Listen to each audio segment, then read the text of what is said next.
sigue, a mí me sigue fallando un resto, por lo menos como desde las 5 de la tarde está peor. Pero bueno, vamos a empezar a hablar de lo que sería la segunda etapa del proceso administrativo, contencioso administrativo, que vendría siendo la etapa probatoria. En ello debo indicar que en la 1437 hay una regulación frente a las pruebas y por eso resulta importante que analicemos, empecemos a analizar ese artículo 212 de la 1437. Regálenme un segundo y ya les voy a compartir pantalla por aquí. Ramiro, ¿sí? Acá. Sí, doctora, tenía una inquietud mirando los apuntes, no sé si usted lo mencionó, y miré también el articulado, pero no lo encontré. ¿Qué tiempo tiene cuando se presenta la demanda? Hay que copiarle a los demandados y todo eso que revisábamos ayer. ¿Qué tiempo tiene, si está fijado, porque no lo encontré, el juzgado para definir si la admite, si la inadmite, si la rechaza? No encontré términos de eso. Efectivamente no existen, digámoslo así. Quieren revisemos el artículo para que ustedes lo tengan ahí a la mano. Normalmente, pues, digamos, ustedes tienen que ser conscientes, ¿no? Que la ley dice todo, pero acá no hay, como en el, por ejemplo, en el proceso civil, que tenemos que tenemos una consecuencia jurídico-procesal en el evento en que el proceso no se resuelva eh, antes de un año, si se quisiera ver esa sentencia también de la Corte Constitucional, donde analizó esa circunstancia del pleno derecho, ¿sí? Pero realmente en el contencioso, pues como no tenemos esas circunstancias, hay pues términos que están previstos en la ley, pero pues siendo muy realistas son términos que realmente son para las partes, pero no para el proceso, para el juzgado. No, mira, revísate el artículo 171, no se habla de un término frente al tema de la admisión de la demanda, así que por ende el juzgado pues lo hará a turno, básicamente, ¿vale? ¿Tienen alguna otra pregunta? Bueno, si no tenemos más preguntas, ¿qué sucede entonces con la parte probatoria? Tenemos unas pruebas que se deben tener en cuenta como, digamos, un régimen probatorio dentro del proceso contencioso administrativo. Cuando nosotros hablamos de régimen probatorio, debemos acudir a ese artículo 211 de la 1437, donde nos indica, y esto fue, digamos, algo desafortunado a mi modo de ver, porque no se aprovechó, digámoslo así, ese escenario de la modificación que se estaba haciendo con la ley 2080 para también de una vez actualizar esta disposición del artículo 211 de la 1437, en la medida en que acá nos establece que el régimen probatorio será el Código de Procedimiento Civil. Entiéndase esta norma que se habla del Código General del Proceso, pero solo es remisión frente a aquello que no está regulado, ¿vale? ¿Qué sucede ahora en este asunto?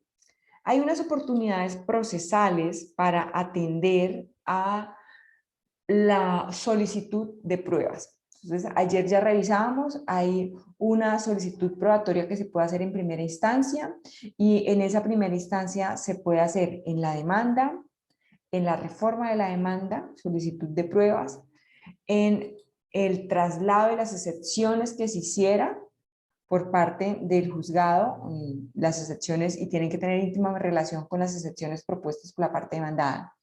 Frente a la parte demandada, tenemos en la contestación, puede hacer solicitud de pruebas, en la reforma, en la contestación a la reforma de la demanda y también en una demanda de reconvención en el evento de presentarla. Luego, entonces, ustedes revisan el artículo 212 y tienen una segunda hipótesis y es frente a la segunda instancia. Hay práctica de pruebas en segunda instancia. Ahí la 2080 introdujo una pequeña modificación frente a algunos asuntos, principalmente en aquello relacionado con esas pruebas que son aquellas que pidan las partes de común acuerdo y con relación acá de los terceros coadyuvantes. Es decir, que entonces en segunda instancia se pueden practicar pruebas, pero eso va a estar supeditada a esa disposición de las partes para la práctica de la prueba. Lo mismo sucederá con aquellas que hayan sido denegadas o en su defecto no se hayan podido practicar producto de alguna circunstancia de X o diferente que se supera de la culpa de la parte de quien las pidió. Entonces, en esas circunstancias se van a tener en cuenta o se van a poder practicar pruebas en segunda instancia. También cuando tenemos hechos que acontecen luego de transcurrida la oportunidad probatoria, así que ahí también se puede pedir pruebas en segunda instancia. Esa es la oportunidad probatoria. ¿Qué pasa dentro del proceso judicial? Cuando estamos en esa etapa de lo que serían las pruebas dentro del proceso judicial, como se fijó fecha de audiencia para pruebas, se supone que yo acudo al proceso a practicar pruebas, ¿cierto? En esa etapa procesal.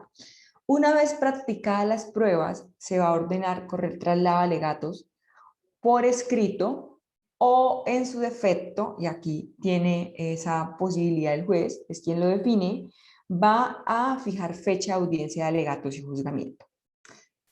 ¿Qué sucede de cara con las modificaciones que efectuó la 2080 con la 1437? ¿Qué sucede? Tenemos en la 1437, cuando, si ustedes denotan, ese régimen probatorio que se establecía era el Código de Procedimiento Civil. Luego entonces cambiamos a Código General del Proceso. ¿Qué pasaba? Todos sabemos que cuando el Código General del Proceso adoptó o se instituye, empieza su rigor, él descarta el dictamen judicial y solo plantea el dictamen de parte. ¿Qué significa? Que solo los dictámenes que se van a practicar son aquellos que sean aportados por las partes. Entonces, solo ellas son quienes tienen la posibilidad de aportar esos dictámenes. Eso se estableció de esa manera en el Código General del Proceso.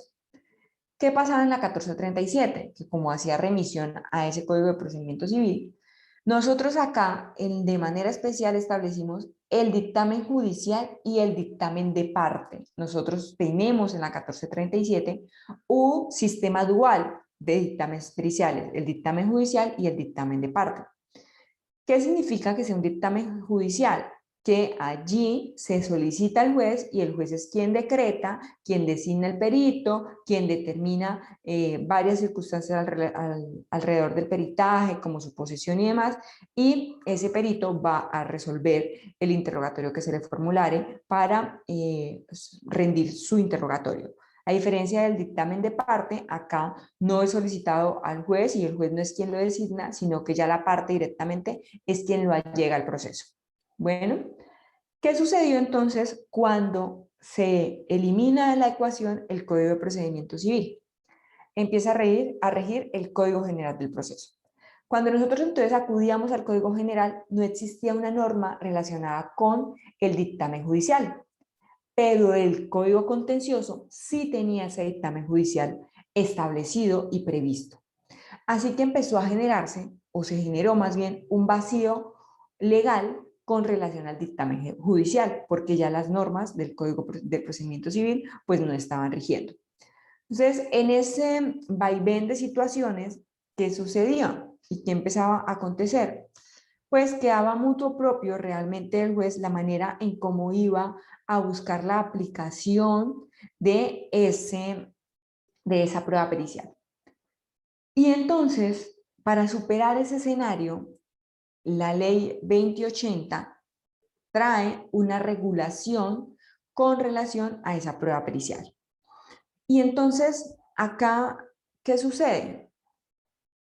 En la 1437, ahora con la modificación de la 2080, si bien es cierto, ustedes cuando van a revisar la parte derogatoria de la 2080, nos indica, deróguese el artículo 218 o 219 del Código Contencioso Administrativo, sino que se reemplaza básicamente el artículo. Por ende, hay una derogatoria tácita. Y entonces, Yo quisiera que ustedes tuvieran supremamente clara esa diferencia entre el dictamen judicial y el dictamen de parte, ¿cierto? Entonces, para ello, vamos a establecer, aparte de las diferencias que acabo de plantearles, es cómo se puede contradecir un interrogatorio de parte. Un interrogatorio aportado por, perdón, un peritaje aportado por la parte, se puede contradecir presentando otro dictamen, ¿cierto? O cuando el perito acuda a la audiencia haciéndole la contradicción pertinente de ese dictamen. Por ende, cuando ustedes allegan el dictamen pericial como partes, lo que están haciendo es ¿qué? Un dictamen de afirmación. ¿Por qué? Porque ese dictamen, seguramente, ustedes han hecho una afirmación y esa afirmación la pretenden probar a través de ese dictamen. Ecuación normal de toda demanda. Tengo hechos, pruebas, pretensiones, ¿cierto?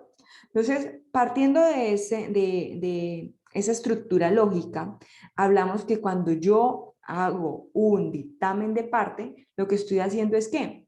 Una afirmación, un dictamen de afirmación.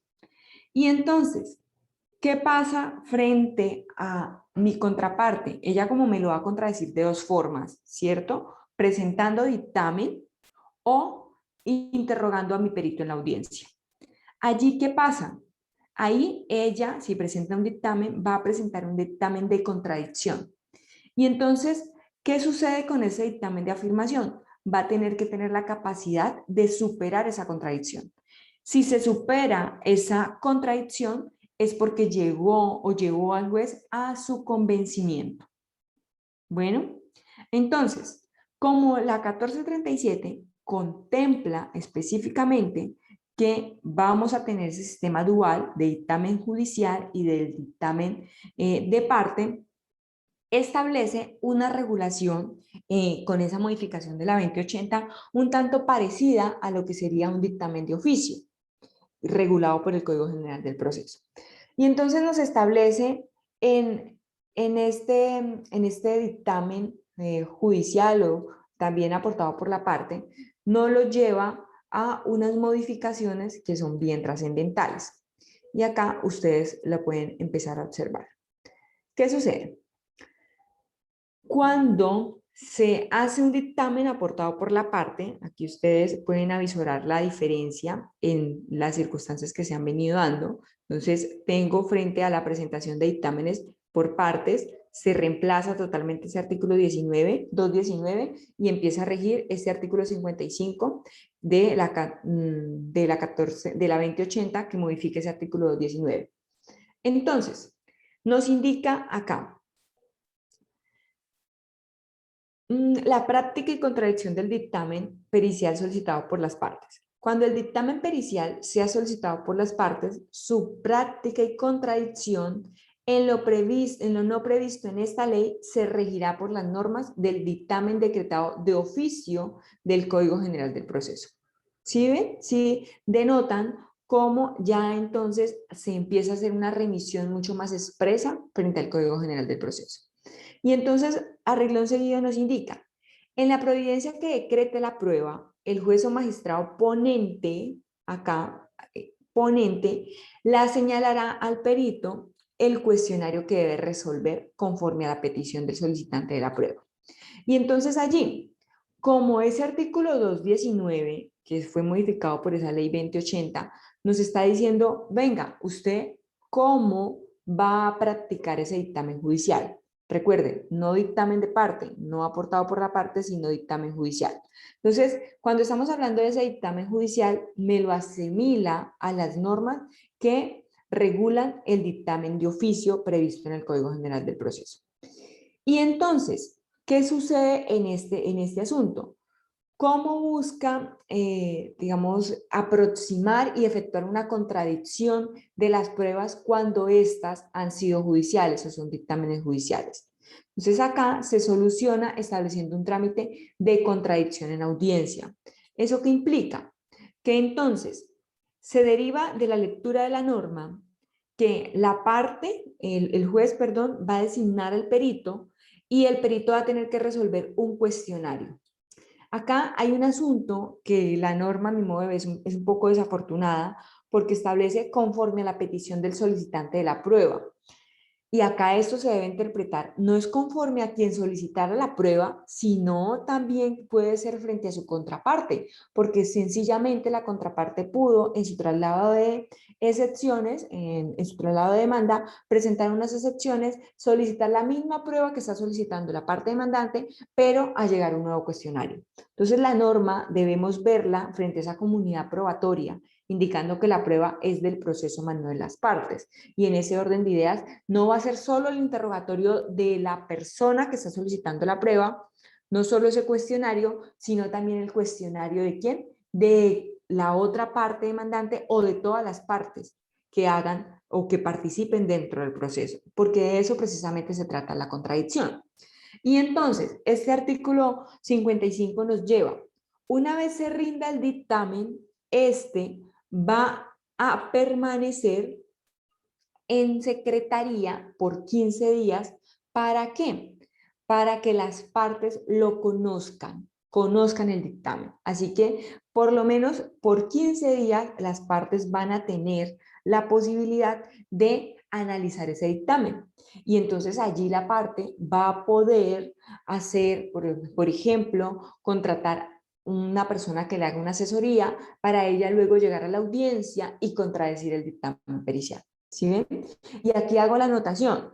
Ojo, las partes pueden contratar personas que los asesoren y pueden ellos acudir a la diligencia como asesor de esas condiciones técnicas de la parte, pero ojo, quien va a efectuar las preguntas al perito en la audiencia va a ser es quién, el apoderado de la parte, más no el asesor, porque allí él no está actuando como perito, sino como que como asesor.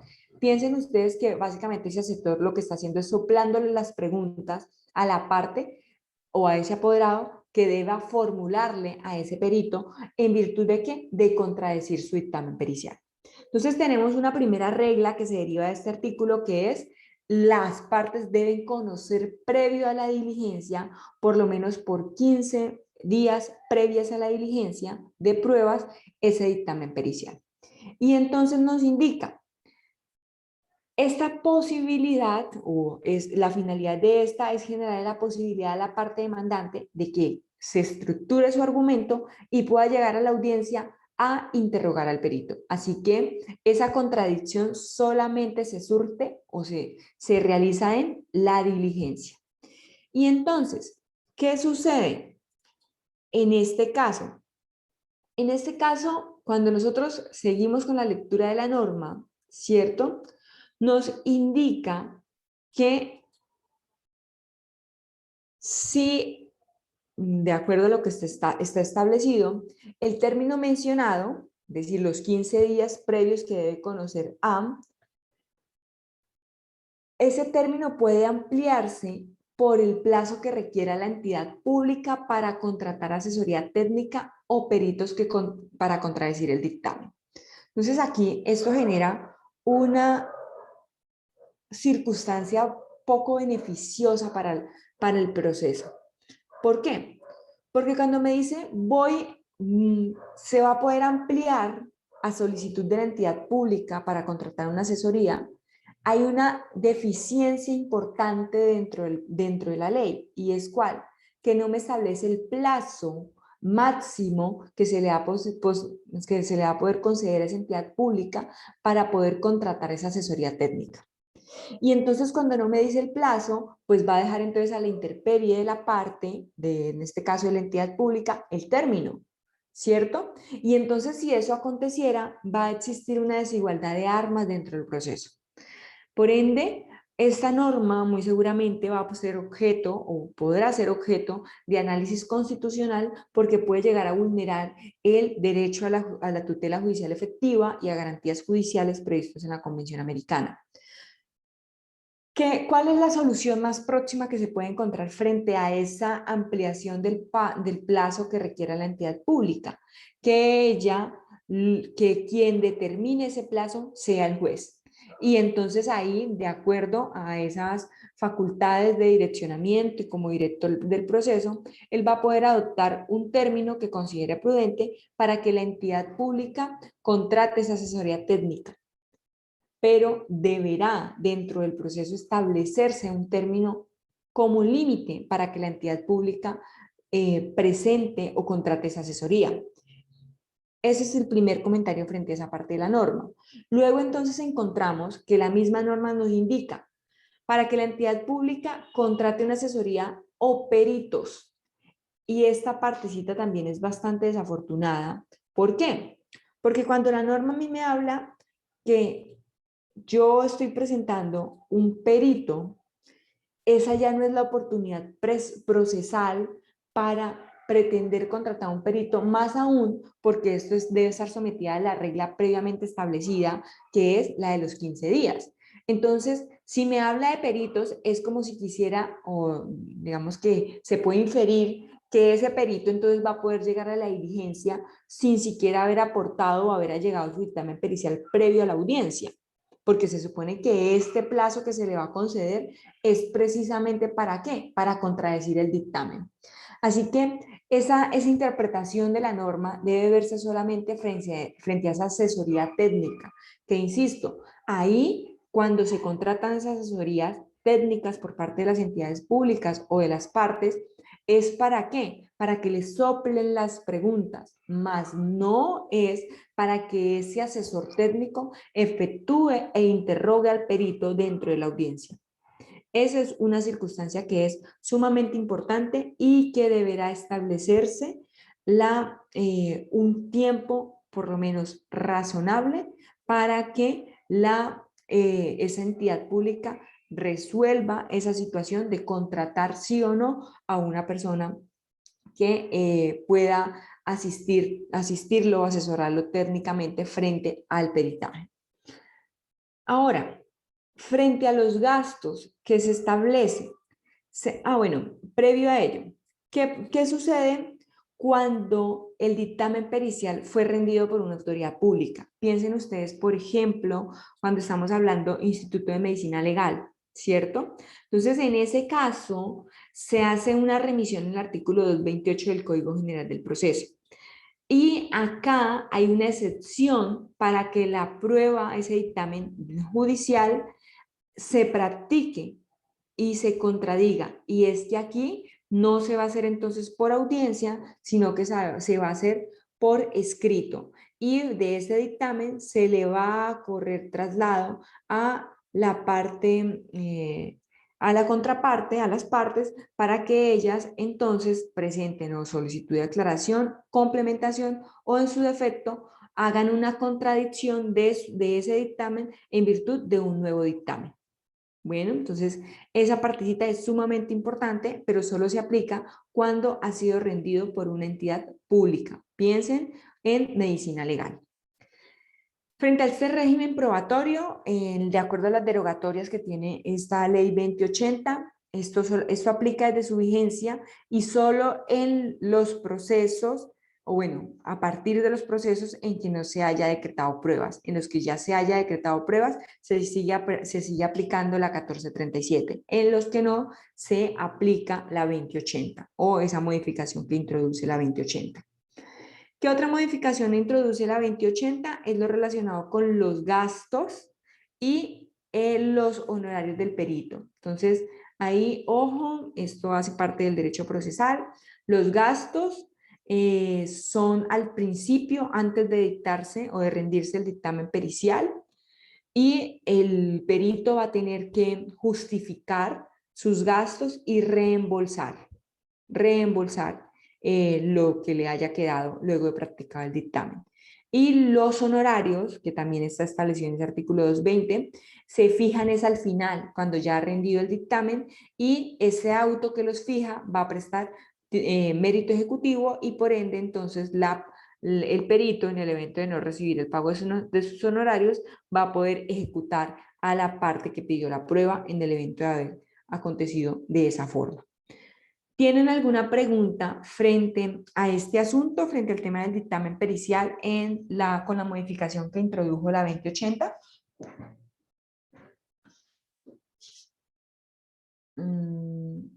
Ninguna. Bien. ¿Qué pasa con los impedimentos y las recusaciones? Nos indica también en la modificación que esos deben resolverse de plano, sin darle traslado incluso a la contraparte, pero hay una falencia en la norma y es cuándo se puede presentar ese impedimento o esa recusación. Si es el momento en que el es designado o cuándo se puede presentar esa recusación.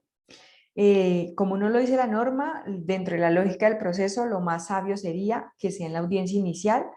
¿Hasta cuándo? O sea, un término límite sea a partir de la audiencia inicial hasta cuando él vaya a tomar posesión. ¿Para qué? Para que entonces la parte ahí pueda recusarlo o en su defecto si es por escrito hasta que quede ejecutoriado el auto que en ese orden de ideas se entiende que está corriéndole traslado a la parte de ese dictamen. Entonces, ¿quién debe indicar esa etapa procesal? Pues el juez como director del proceso, ya que la norma no nos lo dice. ¿Vale? ¿Tienen alguna pregunta? ¿Ninguna?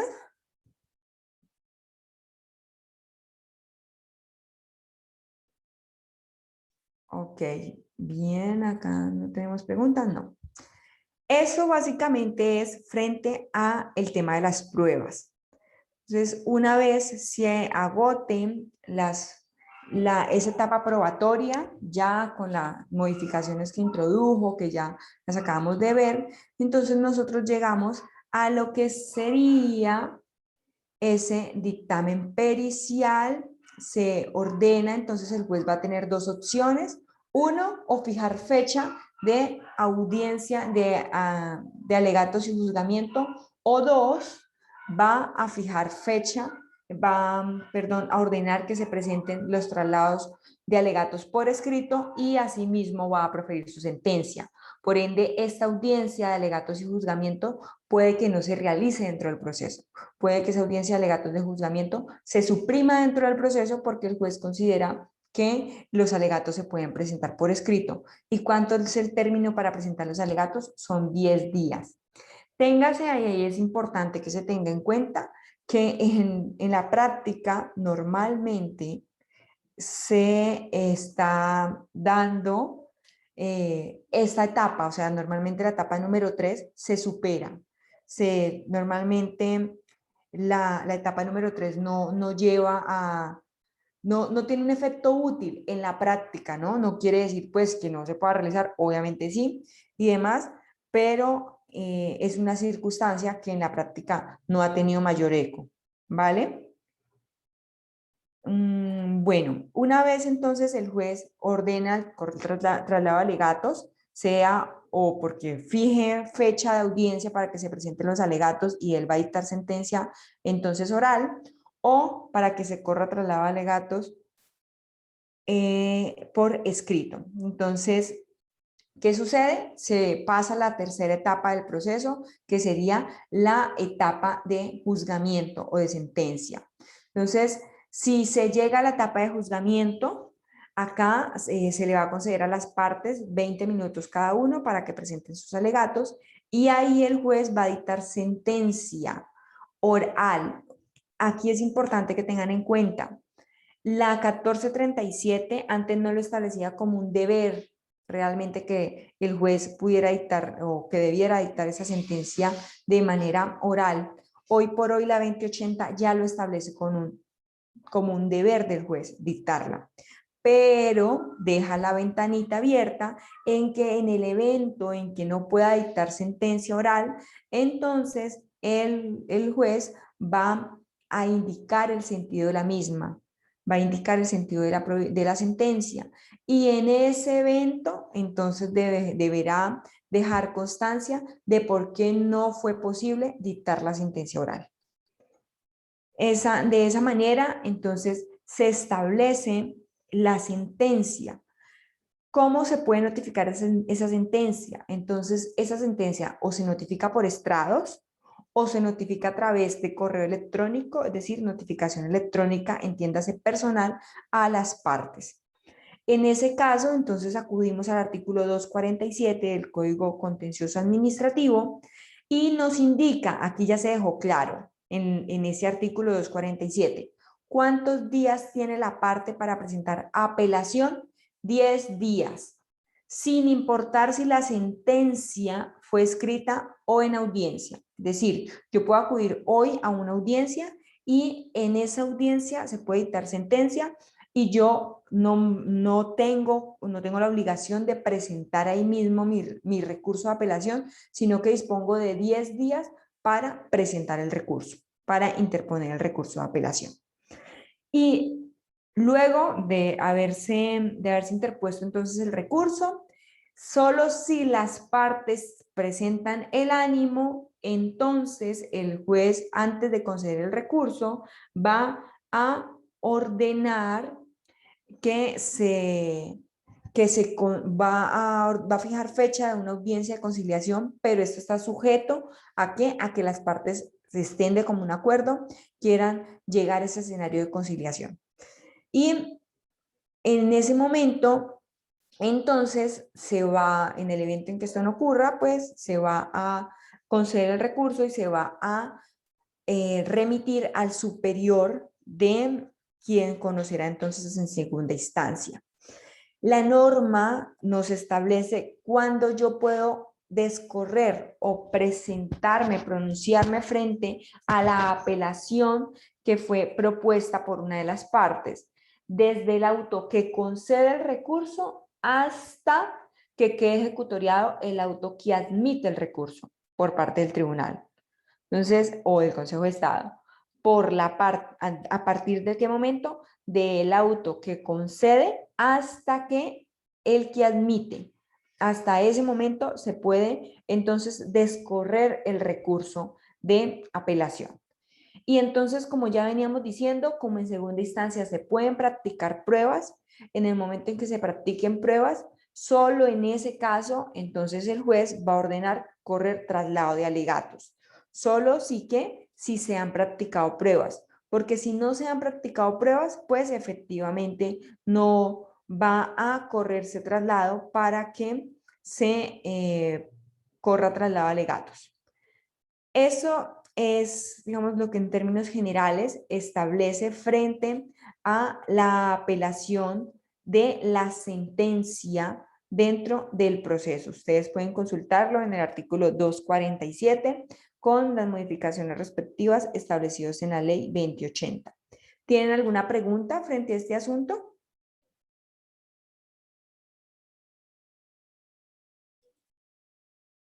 Ok, bien. De esta manera, entonces, se concluye el proceso contencioso administrativo. Acá, posterior a la presentación de alegatos, entonces se ingresa el proceso a despacho y ahí se va a dictar sentencia de segunda instancia.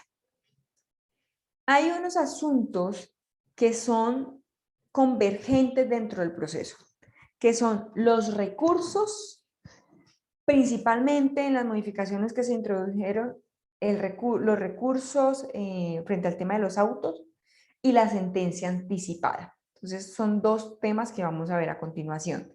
Insisto, ¿tienen alguna pregunta frente a lo que hemos visto hasta el momento o todo está claro?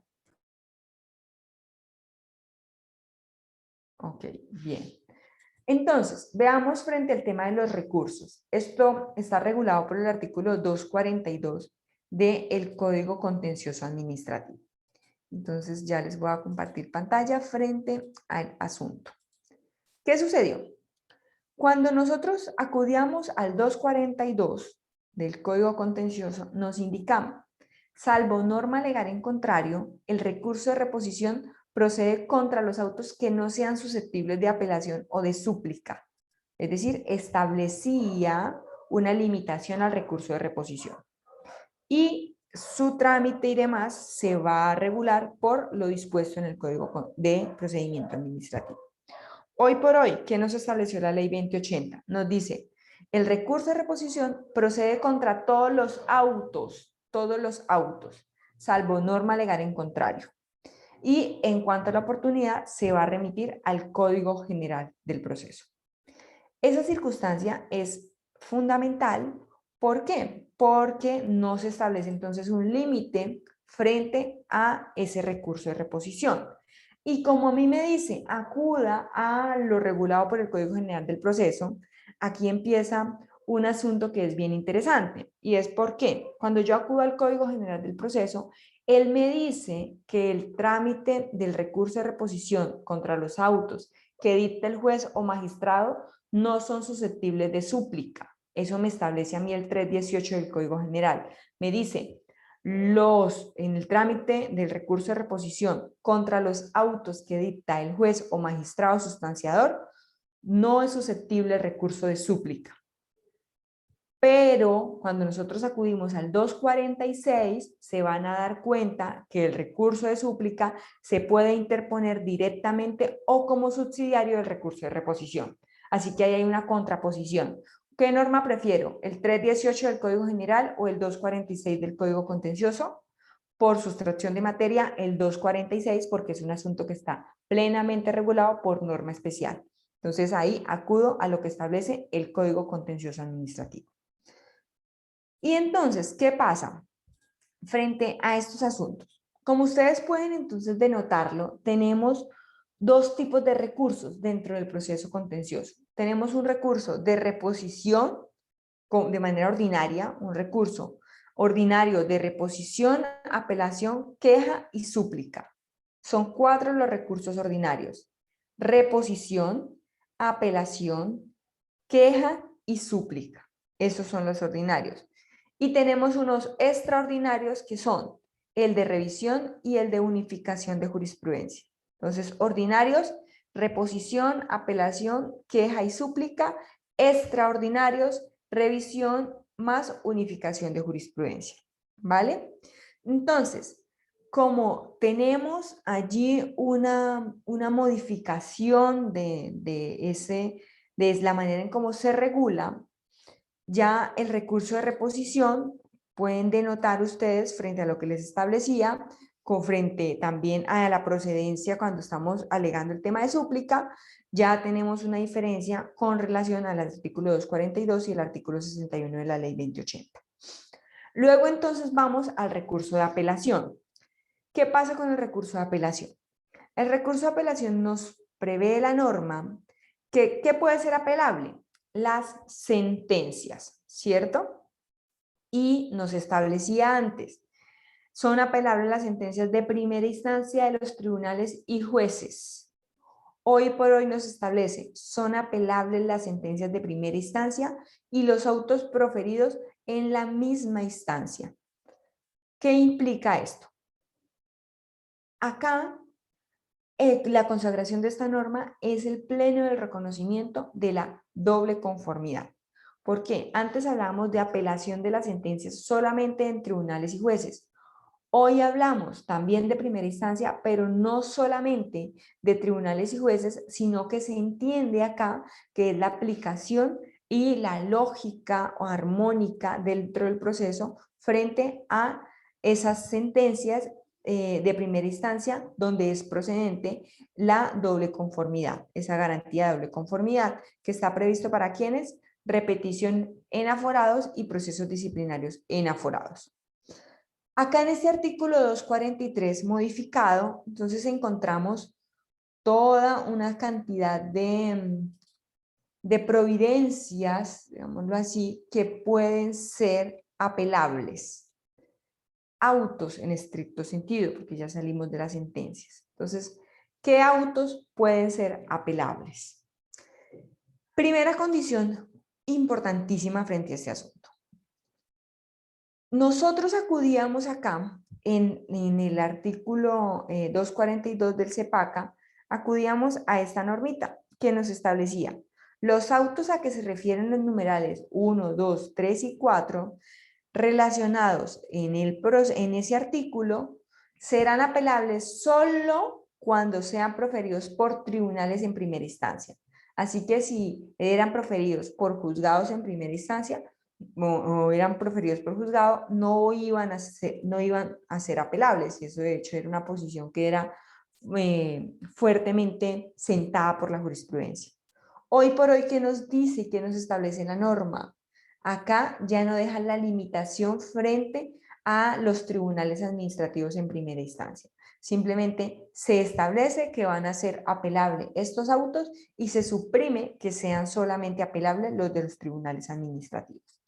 Y entonces cuando ustedes llegan a analizar la norma, tenemos que son apelables. Se amplía el objeto del recurso de apelación. Antes hablábamos el que rechace la demanda.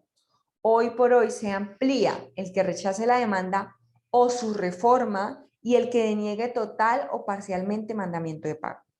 Entonces, antes se hablaba solamente de rechazo de demanda, de la demanda en estricto sentido, hoy por hoy se habla de su reforma y del que deniegue total o parcialmente el mandamiento de pago. Entonces, ¿qué sucede? Se amplió un poquito el espectro de lo que sería la procedencia del recurso de apelación contra autos. Y tenemos acá el artículo, el numeral segundo, el que por cualquier causa le ponga fin al proceso, ok, eso también lo traíamos acá en el numeral tercero, pero acá se establece una situación importante en el numeral tercero de la 2080 y es, nos indica, el que apruebe o impruebe conciliaciones extrajudiciales o judiciales. El auto que aprueba una conciliación solo podrá ser apelado por el Ministerio Público. Allí realmente hay un asunto que está siendo debatido y es ¿por qué? Porque cuando yo acudo al artículo 175 del Código General que me habla de las excepciones que se pueden proponer, ustedes lo pueden denotar que la conciliación da lugar a una causal de sentencia anticipada, artículo 182A del Código Contencioso. Y entonces acá entramos en una puja en, ok, o sea que el que apruebe es un auto o es una sentencia, porque me está diciendo que eso es una causal para dictar sentencia anticipada. Entonces, el que apruebe es un auto o es una sentencia. ¿Que tienen el mismo efecto útil? Claro, ambos van a ser susceptibles de recurso de apelación. Tanto el de la sentencia, tanto el que aprueba o imprueba, en este caso el que aprueba, porque me está hablando de autos, la conciliación. ¿Cuál es la razón más lógica que se debe, o de la forma en cómo se debe interpretar esta disposición? Es que debemos entender que el que impruebe una conciliación va a ser ¿qué? Un auto, el que la impruebe. Y el que la aprueba va a ser una sentencia, porque le vamos a dar los efectos del 182. Entonces, de esa manera se logra, digamos, establecer el parangón y se puede sustraer de cuándo realmente es procedente sí o no ese recurso de apelación. Entonces, esa es una situación fundamental que se debe tener en cuenta al momento de establecer este asunto. Luego entonces tenemos el que decrete o deniegue o modifica una medida cautelar. Esto se debe ver, y hay quienes critican que está mal redactada la norma, porque la 2080 nos indica, este es un artículo nuevo que se agregó, las providencias no susceptibles de recursos ordinarios.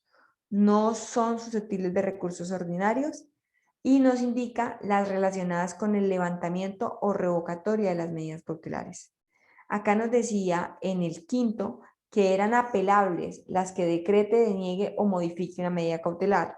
Acá nos indica que no serán apelables las relacionadas con el levantamiento o revocatoria de las medidas cautelares.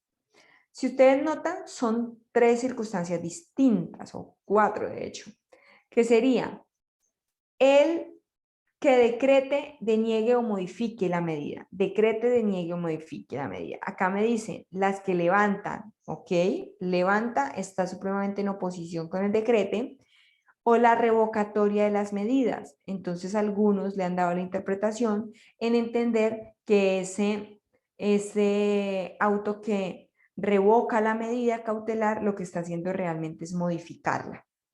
Yo creo que la norma se debe interpretar de la siguiente forma, y no es que se trate que la modificación conlleva por sí a una revocatoria de la medida previa, porque realmente acá podemos estar en el escenario en la modificación piensen ustedes que van a adoptar una medida cautelar frente a una servidumbre de paso, ¿cierto? Y entonces ustedes tienen una persona que tiene un fuerte criterio de vulnerabilidad y esa persona, ¿qué sucede o qué pasa con esa persona? Para poder surtirse de agua tiene que pasar por el predio de su cliente, ¿cierto? Y entonces, ¿qué sucede? En ese momento, cuando llegan al juzgado y demás, todo el tema, se traza cuál sería la servidumbre. Acá, piensen que ustedes, la ruta que traza el juez no era la ruta más idónea, porque empezaron a sembrar, empezaron a hacer un proyecto, empezaron a hacer X cosa. ¿El juez qué puede hacer? ¿Será que la va a decretar? Ya está decretada. ¿La va a denegar? Todavía subsisten las circunstancias. ¿Puede modificarla? Claro que sí, va a poder modificar la medida cautelar adoptada. En este caso se trataba, en virtud de una medida cautelar innominada, de la imposición de una servidumbre, en este caso. Pero acá debemos ver entonces que esa modificación no trae consigo en estricto sentido, la revocatoria de la medida. Pensemos en que la modificación puede ser por cualquier razón, es mucho más amplia, pero la revocatoria puede ser mucho más concreta, más precisa. Así que en ese orden de ideas, de esa manera, si se lee de esa forma, se puede llegar a proteger realmente el derecho a la administración de justicia. De esa misma manera, entonces, debemos leer o acompasar esa disposición con el artículo 232 del tema de la caución, que si bien es cierto, acá, por ejemplo, nos establece el artículo 243A que el que levante o revoque la medida no es susceptible de recurso. Y asimismo, el artículo 232 nos establece que el que niegue la solicitud de una medida, ya sea denegada y se vuelva a pedir, ahí tampoco, a diferencia del tema de la caución, ¿vale? Entonces, esa incorporación que trae la 1437 frente a este asunto es bastante interesante, principalmente por esas circunstancias. Y viene entonces la modificación que ha sido una de las más atractivas de todos los doctrinantes, y es que aquí me decía, parágrafo, la apelación solo procederá de conformidad con las normas del presente código, solo contra las normas del presente código, es decir, desechaba esa integración normativa, incluso en aquellos trámites e incidentes que se rijan por el procedimiento civil. ¿Qué sucedió frente a esto? Se cambió sustancialmente. Parágrafo 2. En los procesos e incidentes, acá estamos hablando de incidentes, regulados por estatutos procesales y en los procesos ejecutivos, la apelación procederá y se tramitará conforme a las normas especiales que lo regulan. En este caso, ¿cuál sería? El Código General del Proceso. Él es la norma especial que va a regular ese asunto. Y entonces, cuando ustedes van y mira, por ejemplo, el numeral sexto, que ya no está dentro de ese artículo 243, ¿cierto? Permítame, ya se los muestro, que es el que decrete las nulidades. Recuerden que acá ya no está previsto. El numeral sexto aún tiene cabida dentro del contencioso administrativo por esa norma. ¿Por qué? Porque cuando ustedes acuden al Código General del Proceso, dentro de ese artículo 207 y 208 que niegue el trámite de la nulidad, es un auto, establece el artículo 207 y 208, es un auto apelable y se amplió aquel que no lee el trámite como el que se niegue en cuanto a la nulidad, ¿vale? Entonces, de esa manera queda en evidencia que no todos los autos que están allí establecidos no son de maneras taxativas o expresas, sino que ellos pueden estar contemplados en otras normas que son distintas al Código de Contencioso Administrativo. ¿Tienen alguna pregunta?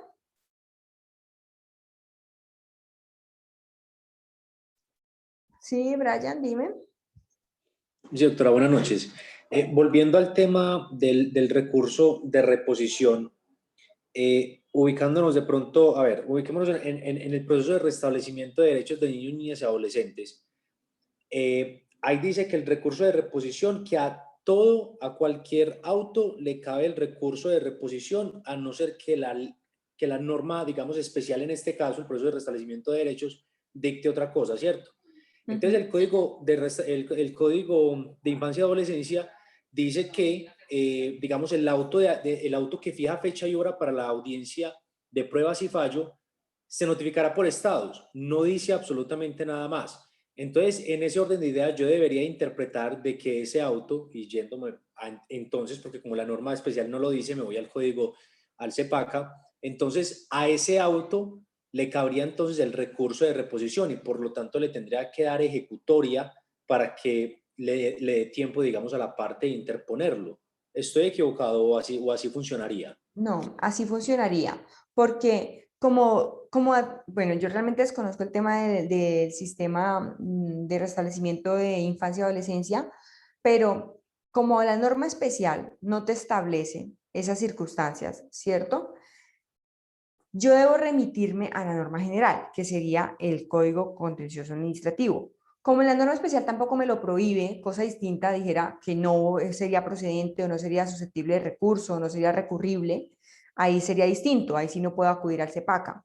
Pero como no te lo dice, se parte de una premisa general y es que todas las decisiones de los jueces pueden ser controvertidas, porque yo lo que voy a hacer con ese recurso es controvertir las decisiones de los jueces. Y acá te indica entonces qué voy a contradecir o qué voy a controvertir frente a esa decisión. Todos sus autos, todo lo que usted profiera, yo se lo voy a contradecir. A no ser que la norma especial diga que no se puede. Pero si no me dice nada, yo entonces voy a acudir a esta disposición en que esa providencia es recurrible. ¿Y cómo entonces va a tener que desarrollarse? De acuerdo a las normas del Código General del Proceso. Pero todo siempre prevaleciendo la norma especial, ¿no? Siempre prevaleciendo la norma especial. Entonces esto se convierte como en una cadena. Primero revisas norma especial, luego revisas 1437 y luego revisas Código General del Proceso. Para el tema de recursos, hoy por hoy, tú tienes que ver las tres cosas, sea la norma especial de la situación que sea especialmente, deberá en algunos escenarios acudir a la 1437 y deberá, porque ya la 1437 no lo está diciendo, acudir al Código General del Proceso. Entonces, de esa manera, como tú la interpretas, así es que se debe interpretar la norma. Doctora, y entonces el término de ejecutoria, donde también lo calla pues el Código de Infancia y Adolescencia, también lo iría a buscar entonces al Código General, Ajá. o el CEPACA, porque es cierto que el CEPACA no manifiesta en ninguna parte cuál es el término general de ejecutoria que se le debe dar a un acto administrativo, alguna providencia. Bueno, no frente al acto administrativo es distinto. Acuérdate que aquí estamos en procesal contencioso, ¿sí?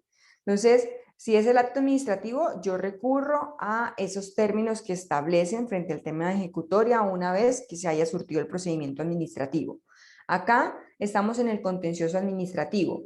Como en frente a las providencias, entiéndase en autos o sentencias, la 1437 no establece un término de ejecutoria, nos vamos por el término normal, digámoslo así, o el que es de carácter general, que es el del Código General del Proceso, que normalmente la regla general es que sean 3 días. Ah, listo, doctora, muchas gracias. Listo. ¿Alguien tiene de pronto alguna otra pregunta?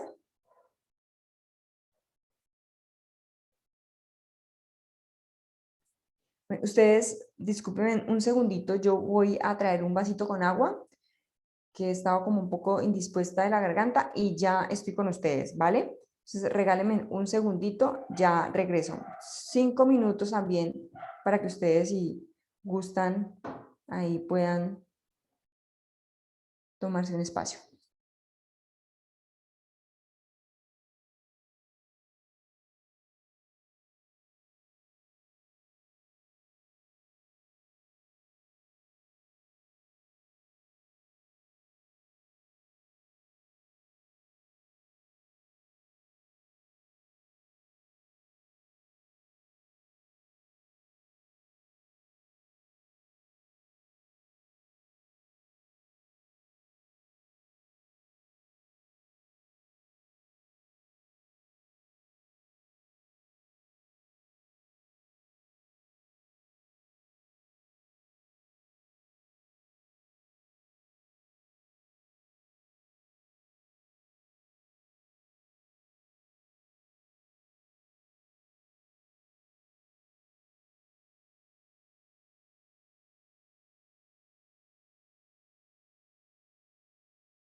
Hola, buenas noches. Qué pena con ustedes, no que estaba como bien dispuesta. Bueno, ¿me escuchan? Sí, ¿cierto? Sí, señora. Listo. ¿Tenemos alguna otra pregunta frente al tema de los recursos?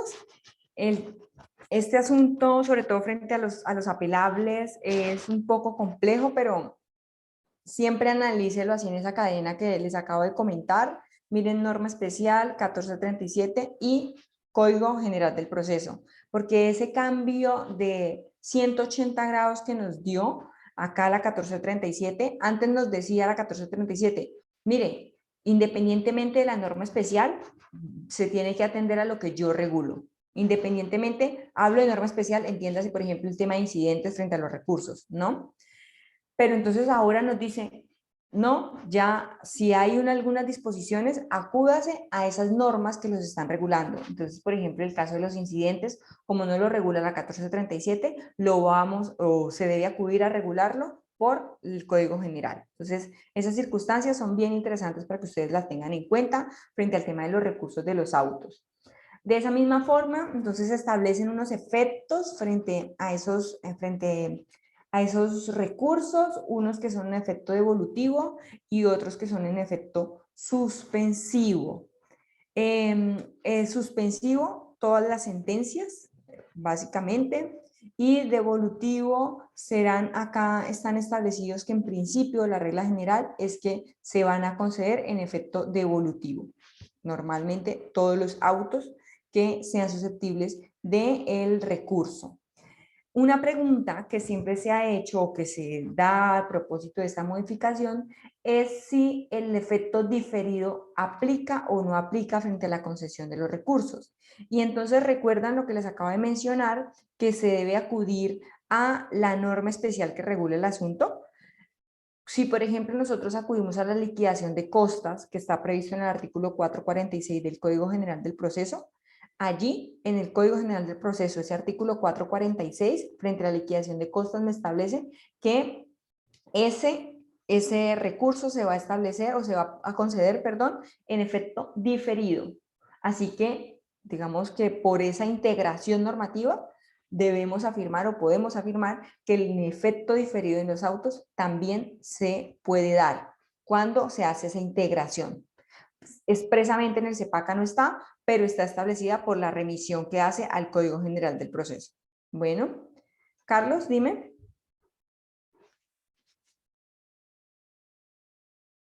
Carlos, ¿estás? No, qué pena.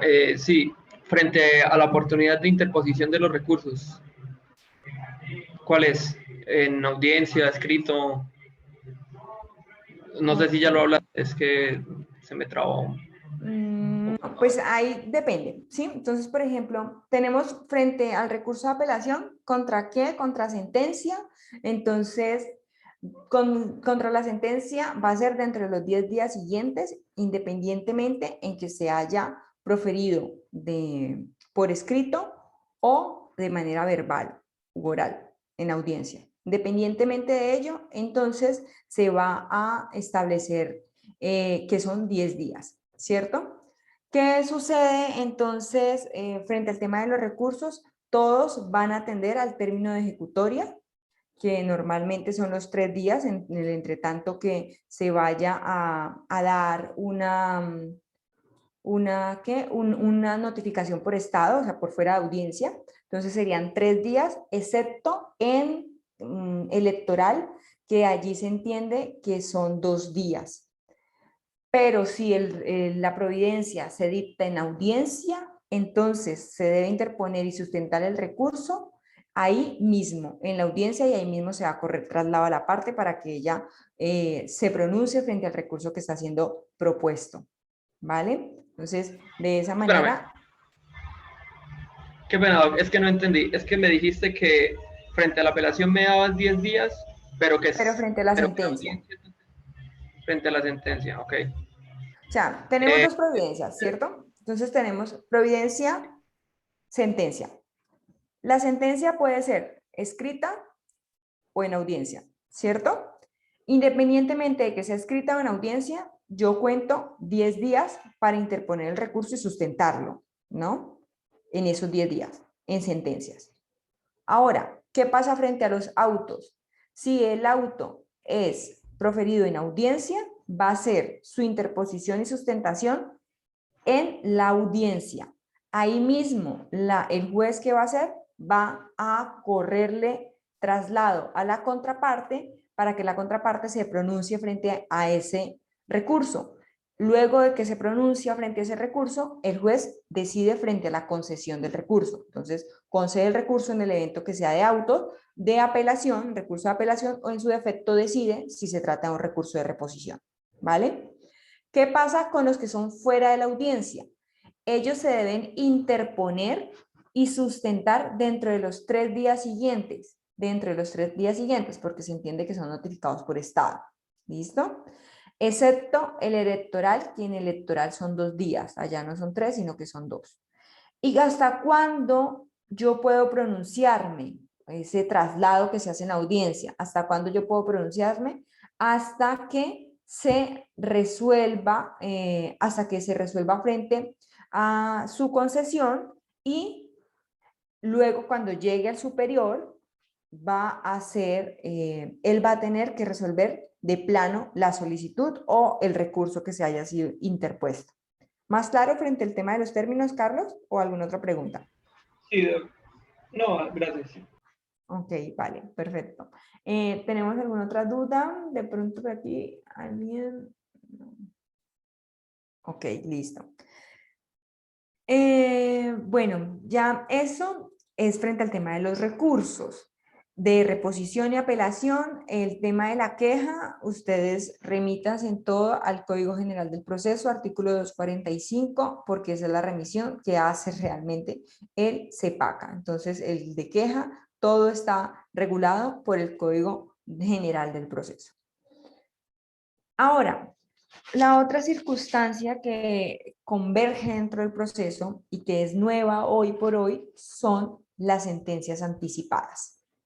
Entonces, cuando nosotros acudimos a ese artículo 182 de la 1437, donde me indica a mí, vamos a tener la posibilidad de proferir sentencia anticipada. Y entonces me lo establece de la siguiente forma. El artículo 182.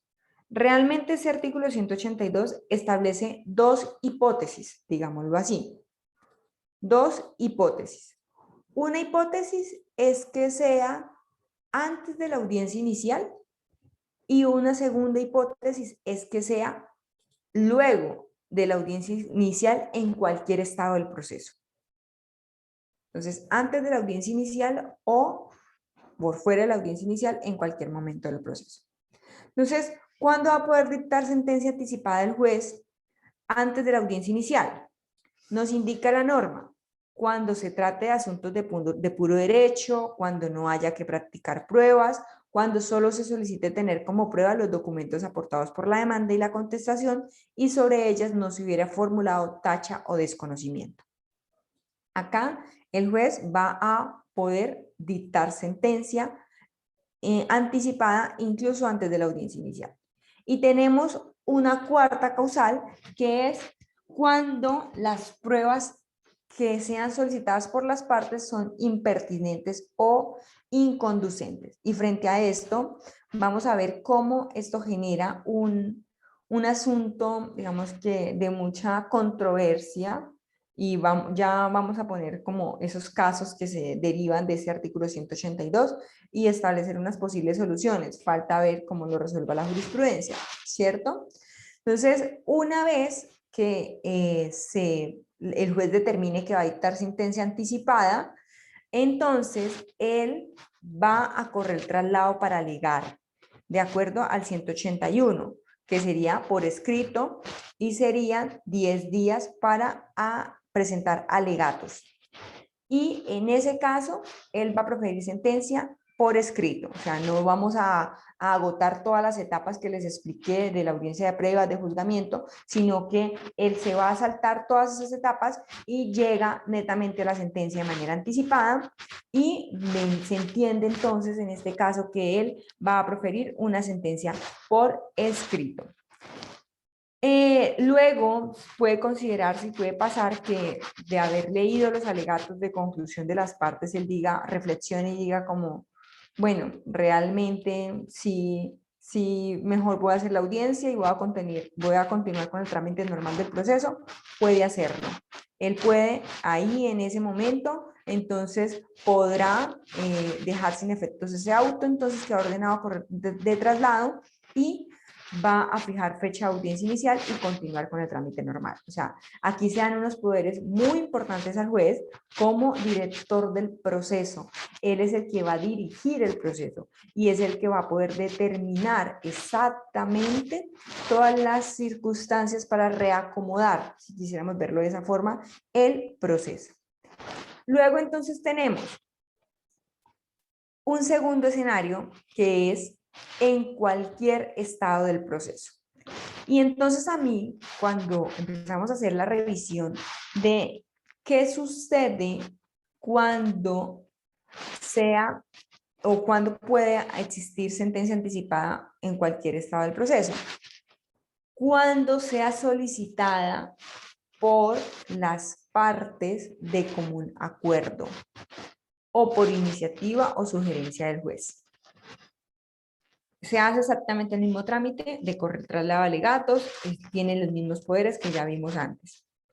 Pero entonces acá deja la ley 2080 una modificación importante y establece: el juzgador rechazará la solicitud cuando advierta fraude o colusión y si el proceso interviene en litis consorcios necesarios, la petición deberá realizarse conjuntamente con estos.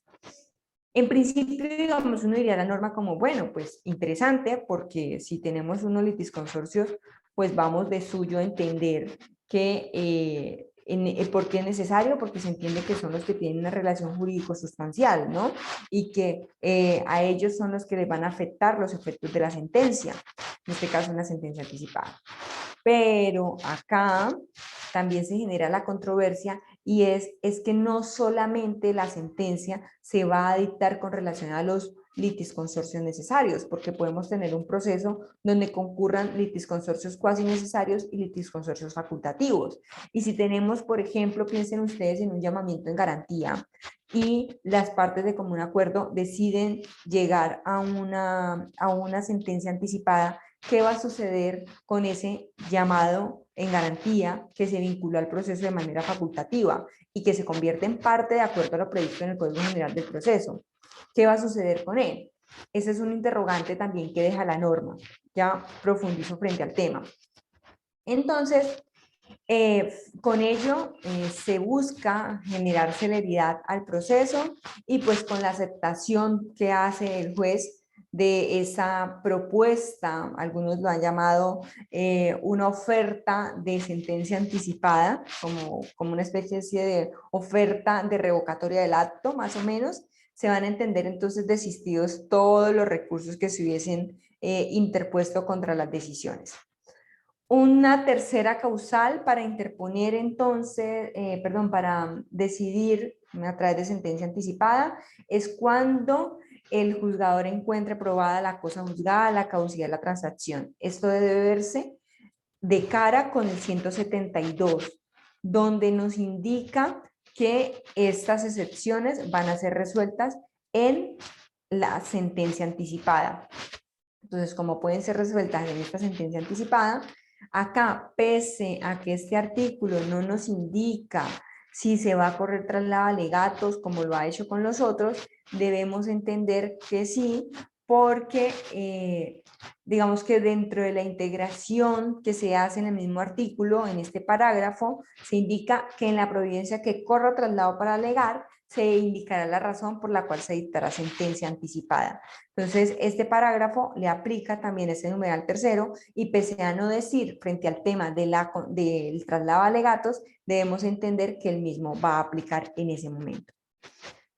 Acá tenemos el asunto de la transacción o de los allanamientos que nos lleva directamente a lo que sería el asunto de el Código General del Proceso. Entonces ahí también tenemos un asunto que es fundamental relacionado con eso. Situaciones problemáticas de este artículo 182, y hablo problemáticas desde el punto de vista académico porque la práctica ya nos revelará que se presentarán y ya el Consejo de Estado deberá adoptar una posición y también los abogados litigantes. Veamos la razón por la cual se puede dictar sentencia anticipada antes de audiencia inicial cuando el juez considere que las pruebas solicitadas por las partes son impertinentes o inconducentes. Recordemos que el auto que niega prueba es susceptible de recurso de apelación, ¿cierto? Y es susceptible de recurso de apelación en efecto devolutivo. Entonces, pensemos en el escenario donde ustedes deciden denegar las pruebas, ordenar correr traslado de alegatos, le presentan recurso de apelación contra ese auto que deniega las pruebas. Se va en efecto devolutivo. Pueden pasar entonces varias cosas. Si no ha proferido sentencia, entonces el juez va a poder, cuando llegue, cuando su superior resuelva y le llegue otra vez, va a poder reacomodar en el evento de ¿qué? De que hubiese revocado. ¿Por qué? Porque ya perdería la causal por la cual se va a dictar sentencia anticipada. ¿Sí ven? Es como ya va a perder la causal por la cual se va a dictar sentencia anticipada, él va a tener que reorganizar todo el proceso y va a seguir entonces, ¿a qué va a tener que acudir?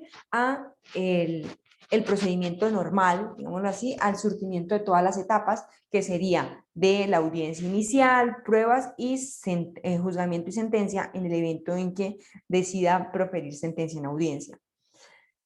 Puede pasar una segunda hipótesis, que el juez sí haya proferido sentencia. Entonces, si el juez sí ha proferido sentencia, el gran interrogante es, ok, ahí la sentencia entonces va a quedar condicionada a lo que resuelva el juez, a lo que resuelva el superior. La respuesta es sí. Básicamente queda supeditada a la decisión que adopte el superior con relación al auto que deniega las pruebas. ¿Y qué pasa entonces frente a ese superior que va a resolver? Acá tenemos que acudir al artículo 330 del Código General del Proceso. ¿Qué nos establece ese artículo 330? Por aplicación normativa que nos hace la misma 1437 frente a lo no regulado en esos asuntos. El artículo 330 es la norma más cercana para lograr determinar. Nos indica acá este CGP, los efectos de la decisión del superior sobre el decreto y práctica de pruebas en primera instancia. Si la sentencia fue emitida antes de resolver la apelación, tal cual el caso que estamos hablando, y aquella también fue objeto de este recurso, el superior practicará las pruebas en audiencia de sustentación y fallo. Entonces, de acuerdo a la analogía que se puede hacer de la norma y esa integración normativa, podemos entonces indicar que en ese caso, al momento de resolver la apelación por el superior, entonces él también practicará las pruebas. Esas pruebas las va a practicar él. No podemos hablar que se estuviera practicando como en una segunda instancia, porque realmente no estamos hablando de una segunda instancia, estamos hablando de un trámite accesorio por el efecto en el cual se está confiriendo el recurso. Segunda situación problemática, ya la advertía cuando hablábamos de los litisconsorcios. Entonces ahí me hablaba que siempre y cuando, si es por común acuerdo, se debe contar con el consentimiento del litisconsorcio necesario. Claro, porque ahí eso tiene como una suerte, digámoslo, como de conciliación, pero no quiero llamarlo de esa forma, porque de una u otra forma las decisiones que se adopten al necesario lo va a afectar. Y por ende es que al existir una relación jurídico-sustancial y jurídico-procesal indivisible, él lo va a afectar. Entonces, por ende, se exige ese litisconsorcio necesario. Pero, ¿qué sucede en el evento en que tengamos un litisconsorcio facultativo y ¿qué pasa frente a él? ¿Será que frente a él entonces no se va a dictar sentencia anticipada y se va a continuar con el proceso? Eso perdería el efecto útil de la norma, porque la idea era terminar el proceso, ¿cierto? Entonces yo creo que la interpretación que se le debe hacer en ese sentido, sobre todo por temas de defensa también frente a las otras partes dentro del proceso, es que se interprete que se habla de todos los litis consorcios, tanto necesario, facultativo y como cuasi necesario. Claro, es una posición netamente personal que está sujeta a las críticas, ¿no? Pero que es una solución viable para proteger los derechos de quienes están interviniendo dentro del proceso y protegerles su debido proceso. De esta manera, entonces, en el evento de establecerse, bueno, una tercera situación problemática es cuando nos habla de la manifiesta falta de legitimación.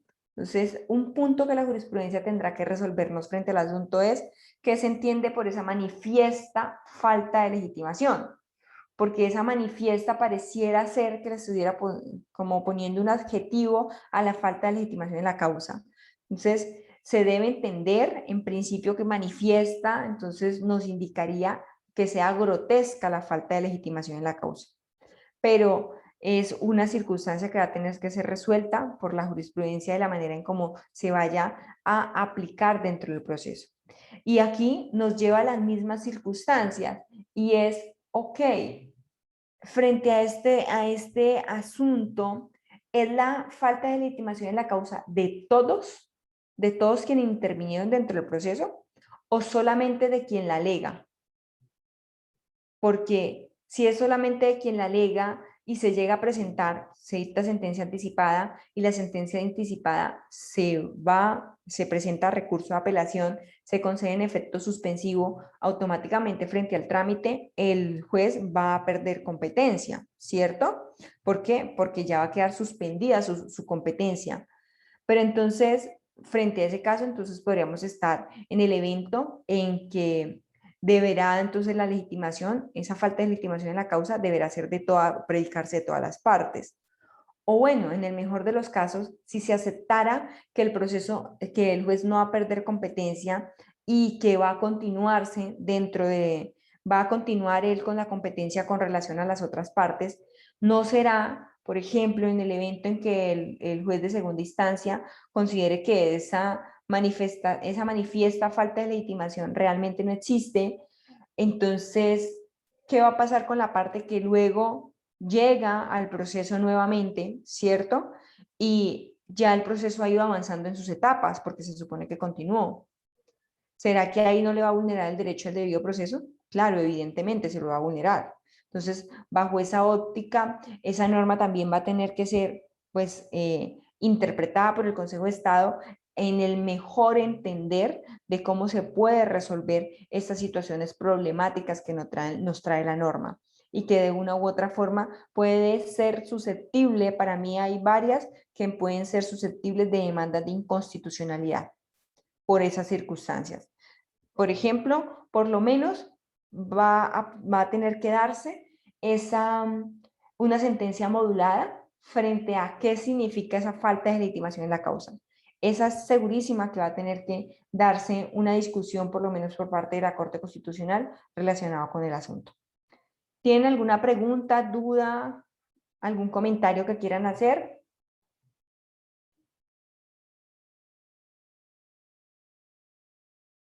Bueno, entonces, con esto básicamente terminamos lo que sería el procedimiento contencioso administrativo con dos temas que son convergentes de manera importante dentro del proceso, tanto recursos como sentencia anticipada. Así las cosas, mañana entonces empezaríamos con medios de control, veríamos entonces, empezamos con nulidad y restablecimiento del derecho. Mañana la idea es abarcar los aspectos procesales y muy seguramente mañana van a exponer varios grupos, por lo menos dos grupos van a exponer, o dos sentencias más bien se van a exponer. Puede que sea el mismo grupo, pero dos sentencias. Les ruego por favor que traigan ya a la persona que vaya a exponer o las dos personas evitar el asunto en que sea de pronto tantas para no generar, digamos, que se agote el tiempo, porque son 15 minutos que van a tener para exponer, porque la idea es que luego vamos a hacer un ejercicio de preguntas entre nosotros mismos frente a la sentencia. Bueno, sí, Carlos, dime. Doc, una pregunta. ¿La sentencia anticipada puede venir de cualquier despacho? O sea, juzgado administrativo, tribunal, Consejo de Estado. Sí, por cualquiera. No está supeditado a sin ninguna instancia, digamos, a ninguna autoridad. No está supeditado a esa. Depende de qué, del proceso, evidentemente, ¿no? Gracias. Vale. ¿Alguna otra pregunta?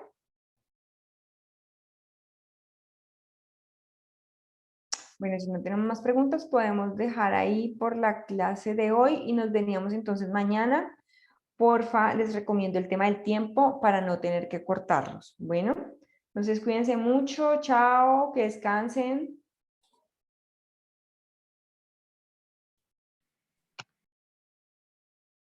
Hasta luego, doctora. Hasta luego.